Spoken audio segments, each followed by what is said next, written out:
बिस्मिल्लाहिर्रहमानिर्रहीम। अगर एक औरत सिपी चाइल्ड पैदा करती है तो फिर उस औरत को तलाक दे देनी चाहिए, उस औरत को घर से निकाल देना चाहिए। क्या उस औरत पर तंज का बुछाड़ कर देना चाहिए? इसके अंदर औरत बेचारी का क्या कसूर है? वो तो मासूम है, उसने तो उस बच्चे को 9 माह अपने पेट के अंदर पाला है। पहले मैं बताता चलूं कि सिपी चाइल्ड होता क्या है। आपने देखा होगा अक्सर रोड के ऊपर कुछ कमले सियाने बंदे घूम फिर रहे होते हैं, ये भी सीपी चाइल्ड होते हैं। खैर वो तो बड़े हो जाते हैं, हम सीपी चाइल्ड छोटे बच्चों के लिए हम लफ्ज इस्तेमाल करते हैं। कुछ ऐसा होता है कि घरों के अंदर मोहताज बच्चे मौजूद होते हैं, ये दिमागी तौर पे थोड़े से माजूर होते हैं, इनको भी हम सीपी चाइल्ड कहते हैं। या फिर कुछ बच्चे सुस्त होते हैं, मतलब वो बाकी बच्चों की तरह एक्टिव नहीं होते। जैसे कि एक बच्चे की एक खास उम्र के अंदर वो बैठना सीख जाता है, जबकि जो सीपी चाइल्ड है वो उस उम्र पे जाके बैठना नहीं सीखता। एक खास उम्र तक जाके जो बच्चा है वो चलना फिरना शुरू कर देता है, कुछ खाना पीना शुरू कर देता है। जैसे 6 माह का बच्चा है वो एक अंडा भी खा सकता है, दलिया भी खा सकता है, उसके बाद दाल चावल की खिचड़ी भी खा सकता है।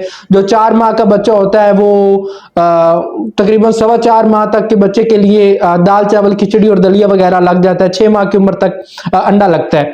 तो जो सिपी चाइल्ड होता है वो 6 माह तक नहीं खाता पीता, वो साल में खाना पीना शुरू करता है। अगर कोई बच्चा साल में बैठ रहा है तो वो तकरीबन 2 साल 3 साल तक वो बैठना सीखता है। अच्छा, सिपी चाइल्ड बनते कैसे? होता ये है, बड़ा ऑपरेशन हो जाए, छोटा ऑपरेशन हो जाए, या फिर नॉर्मल डिलीवरी हो जाए, तो इस सूरत के अंदर जब बच्चा माँ की जिस्म से या माँ के वजूद से बाहर आ जाए तो वो ऑक्सीजन नहीं लेता। मतलब 5 मिनट तक, 10 मिनट तक, 15 मिनट तक या आधे घंटे तक वो खुल के क्राई एक्टिव नहीं करता, वो खुल के रोता नहीं है। या तो उसके अंदर चेस्ट इन्फेक्शन होता है या फिर कोई भी वजह आप लगा लें, जब तक वो रोता नहीं है तब तक उसके जो फेफड़े हैं वो काम नहीं करते, और जब तक फेफड़े काम नहीं करते उसके पूरे जिस्म तक ऑक्सीजन की रसाई नहीं होती। जब पूरे जिस्म तक ऑक्सीजन की रसाई नहीं होती तो फिर उसके जो दिमाग है उस तक भी ऑक्सीजन नहीं पहुंचती, तो फिर वो जो दिमाग है वो माजूर हो जाता है। ताजिंदगी वो सिपी चाइल्ड, वो बच्चा हमेशा के लिए ताजिंदगी जो है वो सिपी चाइल्ड बन जाता है। अब मुझे एक बात बताएं, औरत ने पैदा किया सिपी चाइल्ड, इसमें बेचारी औरत का क्या कसूर है? ठीक है, और हम क्या करते हैं, उसको तलाक दे देते हैं। मैंने एक केस देखा, मेरी एक मुलाकात हुई एक औरत के साथ। मैं एक सिपी चाइल्ड को नर्सिंग मुहैया कर रहा था एक हॉस्पिटल के अंदर। तो बेचारी औरत कहती कि मेरे 3 बच्चे हैं और तीनों के 3 ही सिपी चाइल्ड है।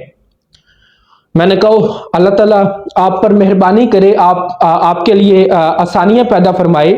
तो मैंने कहा आपका शोहर कहाँ है? कहा उसने जब देखा कि एक बच्चा भी सिपी चाइल्ड पैदा हुआ है, दूसरा बच्चा भी सिपी चाइल्ड पैदा हुआ है, तीसरा बच्चा भी सिपी चाइल्ड पैदा हुआ है, तो उन्होंने मुझे तलाक दे दी है। अब मैं भाई के दरवाजे पे बैठी हूं और जब बच्चे बीमार हो जाते हैं तो भाई सपोर्ट करते हैं। मैं 1 लाख दफा इन भाइयों को सलाम करता हूं जब बहनें रुसवा होकर, मायूस होकर, या शोहर की बदतमीजी के साथ, या शोहर के गैर इखलाकी रवैये के साथ, या शोहर की हमेशा ताजिंदगी से जब वो उसको तलाक देकर अपनी जिंदगी से अपनी बीवी को निकाल देते हैं, और फिर वो बीवियां वो अपने भाइयों के दरवाजे पे आ जाती हैं और फिर भाई उनका ख्याल रखते हैं। ऐसे भाइयों को अस्सलाम वालेकुम, सलाम है, मेरा दिल से सलाम है। और ऐसे बगैरत जो शोहर हैं, मैं इनको यह कहना चाहता हूं कि किस दलील के तहत आपने अपनी बीवी को तलाक दी है? बीवी तो भोली भी होती है ना, मासूम भी होती है। वो तो कभी छोटा सा झगड़ा हो जाए तो वो कहती है कि अगर मैं तुम्हें नहीं पसंद तो फिर मुझे तलाक दे दो। थोड़ी सी होती है, थोड़ा सा मसला होता है। वो कभी लाड भी करती है, कभी प्यार भी करती है, तो फिर क्या मतलब है इसका कि उसको तलाक दे दी जाए? और खुदा के बंदो, जब आप ये कहते हो ना कि निकाह के अंदर कि मुझे कबूल है, मुझे कबूल है, मुझे कबूल है, तो इसका मतलब ये होता है कि अगर निकाह के बाद उस औरत से सिपी चाइल्ड पैदा हो जाए तो उसके बावजूद वो सिपी चाइल्ड भी हमें कबूल है और वो औरत भी कबूल है। और होता यह है कि सिपी जो चाइल्ड होते हैं ना, सिपी चाइल्ड, ये बेचारे, इनका इम्यून सिस्टम, जिसे उर्दू में कुव्वत मुदाफियत, या मैं एक और मिसाल से आपको समझा दूं कि हमारे अंदर ना कुछ